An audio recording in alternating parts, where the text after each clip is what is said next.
Yan guys. Ari mo tagyapon sa baklayan.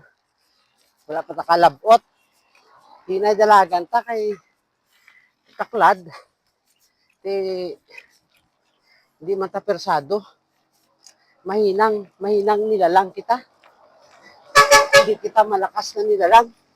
Kaya kamang-kamang sa taklado eh. Yan guys ha. Kaya sa likod. Nakahamang ko lang na kay mahina kita nga nilalang mga bikers. Okay. So ride safe kita tanan. Halong ged. Oh, harap na yung karsada. So pataklad man ni Gapon. Pero gamay nga taklader nga. Kaso lang, hindi mo man maasi-asi. Kung wala ka persa, hindi ka kataklad eh. Okay guys, mahinang nila lang kita. Halong ride safe everyone.